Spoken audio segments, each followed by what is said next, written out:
তো এই মাত্র দেখে শেষ করলাম থামা সিনেমাটা। কিভাবে দেখছি বলে লজ্জা দিবেন না। এটা হলো স্ত্রী ইউনিভার্সের একটা সিনেমা। আর স্ত্রী ইউনিভার্স সম্পর্কে যারা জানেন না তাদেরকে বলে দিই, আজ কি রাত হুসনে কা দিওয়ানি, গানটা তো শুনছেনই অবশ্যই, তামান্না ভাটিয়ার। সেই গান যে সিনেমা থেকে আসছে স্ত্রী সিনেমা, স্ত্রী সিনেমার একটা ইউনিভার্স বানাইছে। ওখানে ভেরিয়া আছে, মুঞ্জিয়া আছে। এবার তাদের 3 নাম্বার সিনেমা থামা চলে আসছে, আয়ুষ্মান খুরানা স্টারিং থামা। তো থামা সম্পর্কে যদি বলি, আমি গল্প নিয়ে কোনো কথা বলবো না, কারণ গল্প ট্রেইলারে যা দেখছেন আমিও তাই বলতাম। আমার রিভিউ সিস্টেমে যদি গল্প বলি তাহলে বিষয়টা মুভি দেখার প্রতি আমার মানে রুচিটা একটু কমে আসে, গল্প যখন আমি অল্প একটুও জানি। তো আমি গল্প একেবারেই বলতেছি না। এখানে রাশ্মিকা মান্দানা একরকম মেন ক্যারেক্টার বলতে পারেন, কিন্তু আয়ুষ্মান খুরানাই হিরো। সিনেমার ফার্স্ট হাফ আমার কাছে খুবই অ্যাভারেজ মনে হয়েছে। আমার কাছে ফার্স্ট হাফ তেমন একটা পছন্দই হয় না। ফার্স্ট হাফ একবার ভাবলাম যে এটা কী বানাইছে, কিন্তু সেকেন্ড হাফ যখনই শুরু হয়েছে, বাপরে বাপ, সেকেন্ড হাফ আমাকে মানে একটা ক্যামিও ছিল। আপনারা অনেকে হয়তো দেখে ফেলেছেন অনলাইনে, কিন্তু সিনেমাতে যখন আসে ক্যামিওটা, মানে আয়ুষ্মান খুরানা রক্তমক্ত নিয়ে একটা কাহিনী হয় ওই জায়গায়।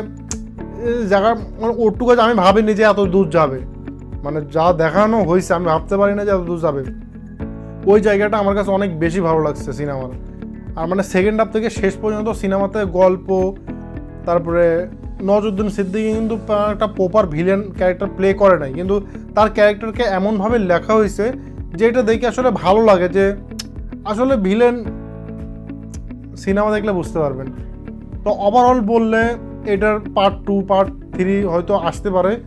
এবং আয়ুষ্মান খুরানার যে ক্যারেক্টার যেভাবে বিল্ড হয়েছে, এইটা আপনি স্ত্রী ইউনিভার্সের আরও অন্য অন্য সিনেমায় দেখতে পাবেন। কারণ আয়ুষ্মান খুরানার ক্যারেক্টার আপনারা ভেরিয়া 2তেও দেখতে পারেন, স্ত্রীর স্ত্রী 3তেও হয়তো আয়ুষ্মান খুরানার কোনো ক্যারেক্টারকে আপনারা ক্যামিও দিতে দেখতে পারেন। কারণ ক্যারেক্টারটা ভাই মানে শেষ পর্যন্ত যদি আপনারা সিনেমা দেখেন ক্যারেক্টারটা আপনার ভালো লাগবে। কারণ প্রথমে মনে হয় আয়ুষ্মান খুরানা এমনিই 2014 সালের কোনো কমেডি সিনেমা করতেছে। ও আরেকটা কথা, ফার্স্ট হাফ অ্যাভারেজ লাগার আরেকটা কথা, এই সিনেমার ফার্স্ট হাফে অ্যাভারেজ লাগার প্রধান কারণ হলো আমার কাছে মনে হয় যে অনেক ক্রিঞ্জ ডায়লগ উঠাইছে, মানে টিকটক থেকে ডায়লগ উঠাইছে, ইনস্টাগ্রাম রিল মানে ভাইরাল হয়েছে না অনেক ডায়লগ, এগুলাকে সিনেমার মধ্যে ঢুকাইছে।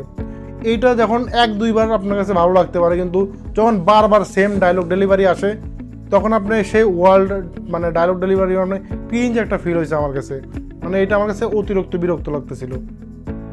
তো এই সিনেমার ফার্স্ট হাফ একেবারে বকওয়াস, সিনেমার সেকেন্ড হাফ একেবারে 10-এ 10। আমি ফার্স্ট হাফকে দিব 10-এর মধ্যে 4, আর সেকেন্ড হাফ 10-এর মধ্যে 10। সিনেমাটা দেখবেন কি দেখবেন না যদি বলি, মাস্ট ওয়াচ। কারণ আপনি ফার্স্ট হাফ দেখে ফেলেন, সেকেন্ড হাফ যে আপনার মানে সেই লেভেলে মজা পাবেন।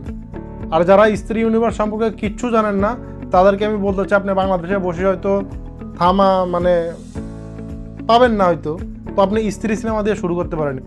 স্ত্রী সিনেমা, তারপরে ভেরিয়া, মুঞ্জিয়া, তারপরে স্ত্রী 2 দেখবেন। তো এই সবগুলো সিনেমা একটা আরেকটার সাথে কানেক্টেড সিনেমা।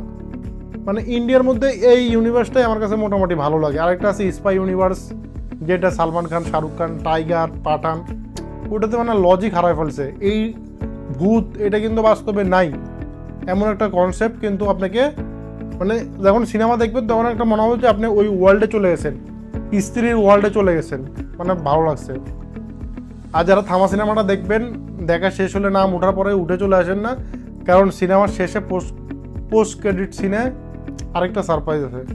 অত বড় সারপ্রাইজ না, কিন্তু আপনার কাছে মনে ভালো লাগতে পারে, অবশ্যই দেখে আসবেন।